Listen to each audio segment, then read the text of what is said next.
स्वतंत्रता दिवस की हार्दिक शुभकामनाएं। अपने देश के लिए अच्छे अच्छे काम करते रहिए।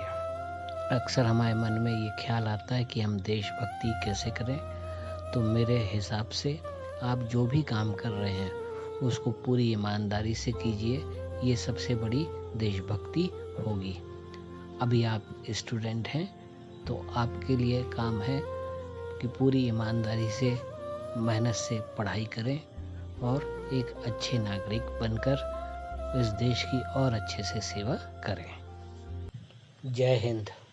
कैसे हैं स्टूडेंट्स? होपफुली अच्छे होंगे। चलिए अब हम बात करते हैं आज की वीडियो की।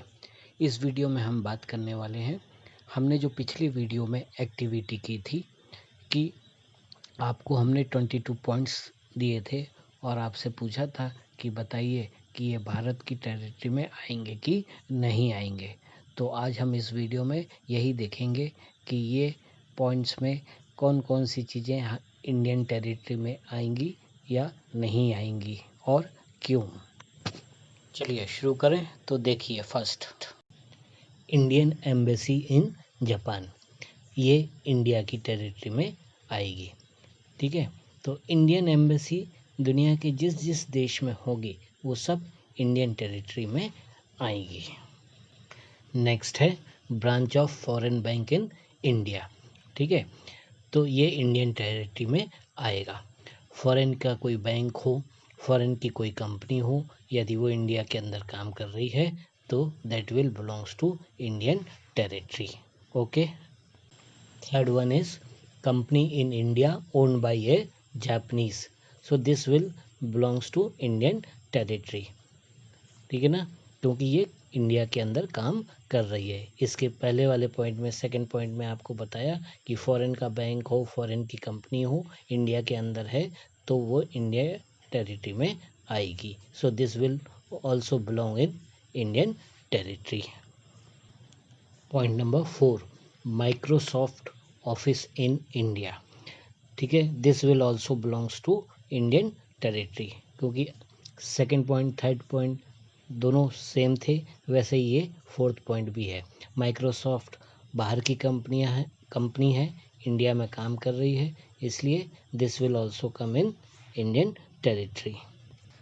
Point number 5, profit earned by foreign company from its branch in India, so this will also belongs to Indian territory because company is working in India. ठीक है, तो बाहर की कंपनी है, वो प्रॉफिट कमा रही है उस ब्रांच से जो इंडिया के अंदर है, तो this will also belongs to Indian territory. Point number 6, salary received by Indian residents working in Indian embassy in West Indies. ठीक है, so this will be the part of Indian territory, क्योंकि Indian embassy है, West Indies में है, तो हमारी ही territory में वो आएगा। अब उसके अंदर इंडियन रेसिडेंट काम करे, कोई भी काम करे, ठीक है, इंडियन एम्बेसी इंडिया का पार्ट है, तो ये इंडिया की टेरिटरी में आएगा। Point number 7, salary received bye Australian residents working in Indian embassy in Australia. ठीक है, तो this will also the part of Indian territory, क्योंकि इंडियन एम्बेसी है ऑस्ट्रेलिया में, तो इंडिया का ही पार्ट होगा, इंडिया की ही टेरिटरी में आएगा। इसके पहले वाले में देखिए, वेस्ट इंडीज़ वाले में पॉइंट नंबर 6 में इंडियन रेसिडेंट था और पॉइंट नंबर 7 में ऑस्ट्रेलियन रेसिडेंट है। भले वो कहीं का भी रेसिडेंट हो, वो इंडियन एम्बेसी में काम कर रहा है, इंडियन एम्बेसी इंडिया का पार्ट है, इसलिए वो इंडियन टेरिटरी में आएगा। Point number 8, salary received by Bhutan residents working in Bhutan bank in India. ठीक है, this will also belongs to Indian territory. क्यों? क्योंकि बैंक कहाँ है? इंडिया के अंदर है। भले वो भूटान का बैंक है लेकिन है इंडिया के अंदर, इसलिए ये इंडियन टेरिटरी में आएगा। ठीक है, आपको इससे पहले भी बताया कि बाहर की कंपनी हो, बाहर का बैंक हो, इंडिया के अंदर काम कर रहे हैं, तो that will belongs to Indian territory. Point number 9, profit earn by SBI in India. ठीक है, so this will belongs to Indian territory, क्यों? क्योंकि इंडिया के अंदर है, ठीक है ना। बैंक भी हमारा है और इंडिया ही के अंदर है। बाहर का भी होता लेकिन इंडिया के अंदर होता तो इंडियन टेरिटरी में आता है। यहाँ तो बैंक भी हमारा है और देश भी हमारा है, तो this will belongs to Indian territory. Point number 10, Microsoft rented its building to Nirma in Bhopal. This will belongs to Indian territory. क्या हुआ? माइक्रोसॉफ्ट कंपनी ने अपनी बिल्डिंग निरमा कंपनी को दी किराए से। कहाँ पर? भोपाल में। तो है तो इंडिया के अंदर, ठीक है। So this will belongs to Indian territory. बाहर की कोई कंपनी कुछ भी करेगी इंडिया में तो that will belong to Indian territory. Point number 11, rent paid by Indian embassy in China to a resident in China, ठीक है। This will belongs to Indian territory. हुआ क्या? इंडियन एम्बेसी ने चाइना में रेंट पे किया, ठीक है।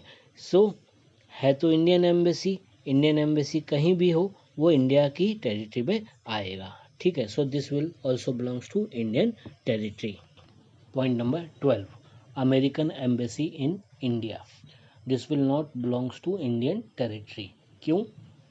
क्योंकि अमेरिकन एम्बेसी है या अमेरिका को बिलोंग करेगी, इंडिया को नहीं। आपको पहले भी बताया, एम्बेसी जो होती हैं वो उस देश को बिलोंग करती हैं जिस देश की वो है। ये अमेरिकन एम्बेसी है, अमेरिका को बिलोंग करेगी। So this will not the part of Indian territory.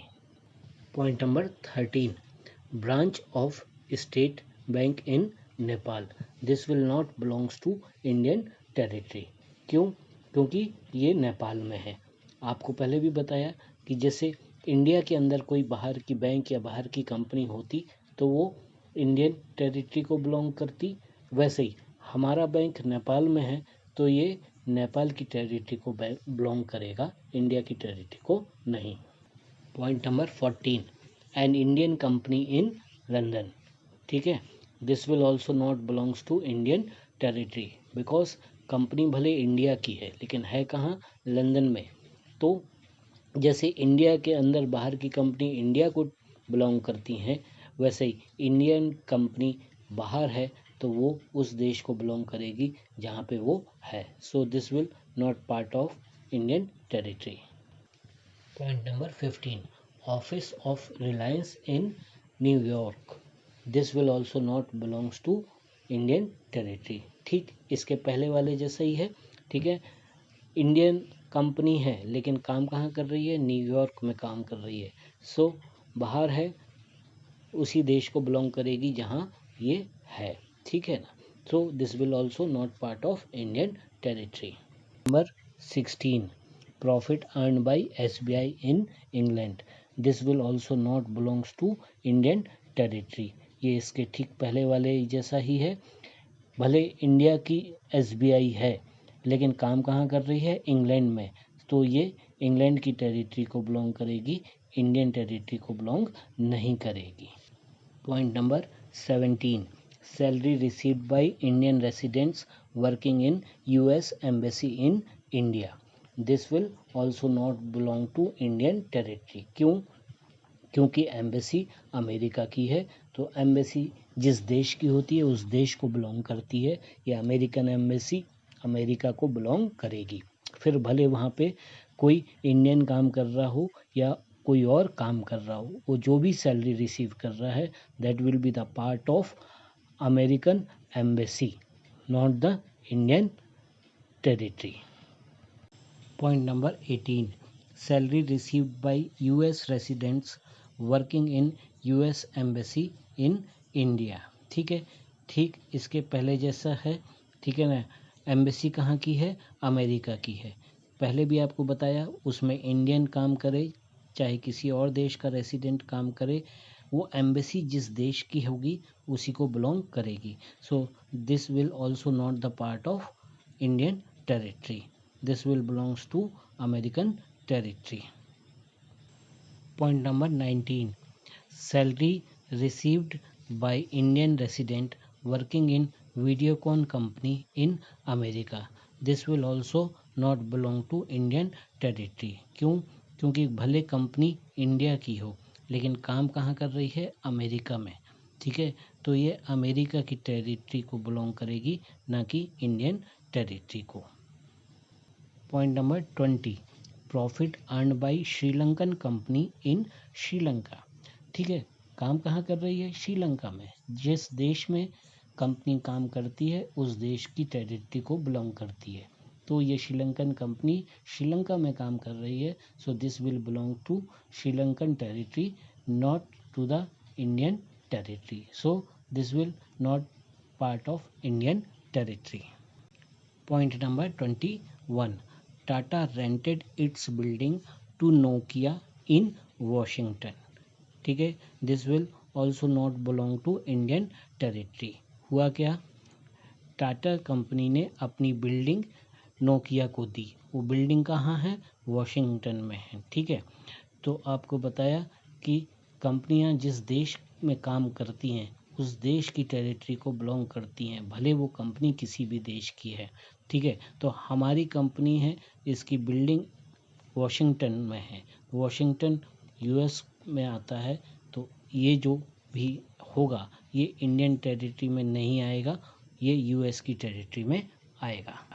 Now the last point 22, rent paid by embassy of Brazil in India to a resident Indian. ठीक है, this will also not belongs to Indian territory. क्यों? क्योंकि embassy कहाँ की है? Brazil की है। ठीक है, जो जिस देश की एम्बेसी होती है उसी देश को बिलोंग करती है। यहाँ ब्राज़ील ने हमको रेंट दिया है, लेकिन है कहाँ की? ब्राज़ील की, तो वो उस देश को बिलोंग करेगी, ना कि इंडिया को। ओके स्टूडेंट, इजी था, होपफुली समझ में आया होगा। तो बढ़िया, इसको अच्छे से समझिए और अपने कॉन्सेप्ट क्लियर कीजिए।